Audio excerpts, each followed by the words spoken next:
Hello friends, welcome back to my channel. അപ്പോൾ ഇന്ന് ഞാൻ വന്നിട്ടുള്ളത് ഒരു ഈവനിങ് സ്നാക്കിൻ്റെ റെസിപ്പിയുമായിട്ടാണ്. ഇത് വളരെ കുറഞ്ഞ ഇൻഗ്രീഡിയൻസ് വെച്ചിട്ട് നമുക്ക് തയ്യാറാക്കിയെടുക്കാം. വളരെ സിമ്പിളായിട്ട് എന്നാൽ ടേസ്റ്റി ആയിട്ട് നമുക്കിത് തയ്യാറാക്കിയെടുക്കാം. അപ്പോൾ നമ്മുടെ വീഡിയോ എല്ലാവരും സ്കിപ്പ് ചെയ്യാതെ കാണാൻ ശ്രമിക്കുക. എന്നാൽ ശരി, നമുക്കിത് എങ്ങനെയാണ് തയ്യാറാക്കുന്നതെന്ന് നോക്കാം. അതിനായിട്ട് ആദ്യം തന്നെ ഞാനിവിടെ ഒരു ബൗൾ എടുത്ത് വെച്ചിട്ടുണ്ട്. ഇതിലേക്ക് 1 കപ്പ് ഗോതമ്പ് മാവ് ചേർത്ത് കൊടുക്കാം. ഗോതമ്പ് മാവിന് പകരം വേണമെങ്കിൽ മൈദമാവും ചേർത്ത് കൊടുക്കാവുന്നതാണ്. ഇനി നമുക്കിതിലേക്ക് ചേർക്കാനുള്ളത് 1 കോഴിമുട്ടയാണ്. 1 കപ്പ് മാവിന് 1 കോഴിമുട്ട, അതാണ് ഇതിൻ്റെ കണക്ക്.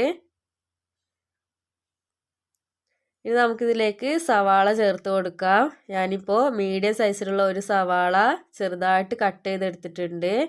സവാളയുടെ അളവ് കുറഞ്ഞു പോവരുത്. അത്യാവശ്യം സവാള ഉണ്ടാകുമ്പോഴാണ് ഇതിന് കൂടുതൽ ടേസ്റ്റ് ഉണ്ടാവുന്നത്.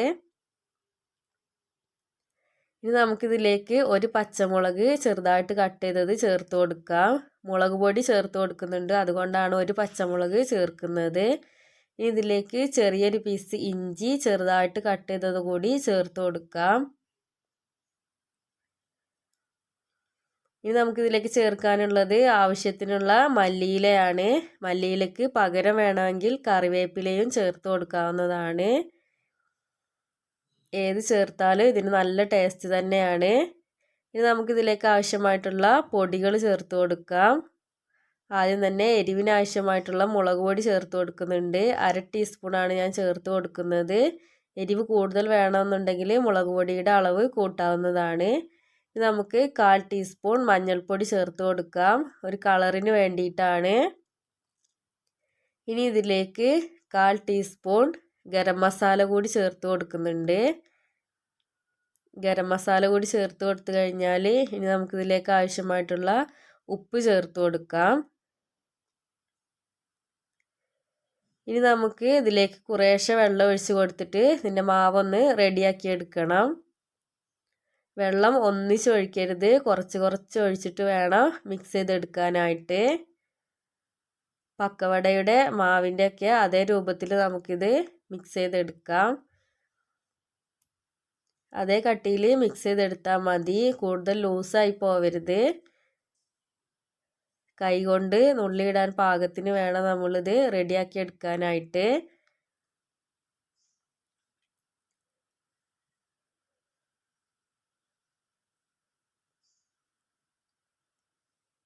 അപ്പോൾ ഞാനിതാ ഇവിടെ റെഡിയാക്കി എടുത്തിട്ടുണ്ട്.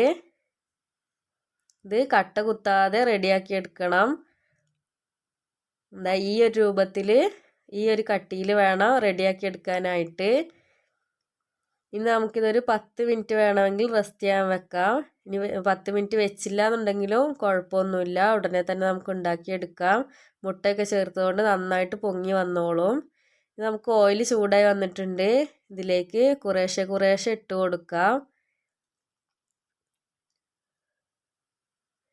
കൈ വെച്ചിട്ട് വേണമെങ്കിലോ സ്പൂൺ വെച്ചിട്ട് വേണമെങ്കിലോ നമുക്കിതിലേക്ക് കുറേശ്ശെ കുറേശ്ശെ ഇട്ട് കൊടുക്കാം.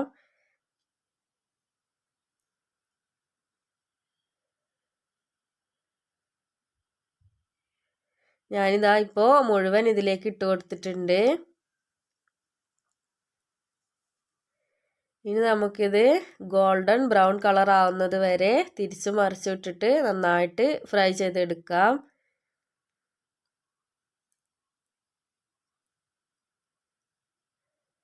ഇതിപ്പോൾ നന്നായിട്ട് ഫ്രൈ ആയി വന്നിട്ടുണ്ട്. ഇനി നമുക്കിത് കോരിയെടുക്കാം.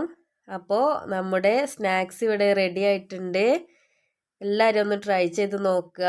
നമ്മുടെ വീഡിയോ ഇഷ്ടപ്പെടുകയാണെങ്കിൽ ലൈക്ക് ചെയ്യുക, ഷെയർ ചെയ്യുക, കമൻറ്റ് ചെയ്യുക. നമ്മുടെ വീഡിയോ ആദ്യമായിട്ട് കാണുന്നവരാണെങ്കിൽ ഒന്ന് സബ്സ്ക്രൈബ് ചെയ്യണേ. സബ്സ്ക്രൈബ് ചെയ്യുന്നതിനോടൊപ്പം തൊട്ടടുത്തുള്ള ബെല്ലൈക്കണിലെ ഓൾ എന്ന ഓപ്ഷനും കൂടി ഒന്ന് പ്രസ് ചെയ്യുക. എന്നാൽ മാത്രമേ ഞാനിടുന്ന വീഡിയോകളുടെ നോട്ടിഫിക്കേഷൻ നിങ്ങൾക്ക് പെട്ടെന്ന് തന്നെ ലഭിക്കുകയുള്ളൂ. അപ്പോൾ നമുക്ക് മറ്റൊരു അടിപൊളി റെസിപ്പിയുമായി വീണ്ടും കാണാം. താങ്ക്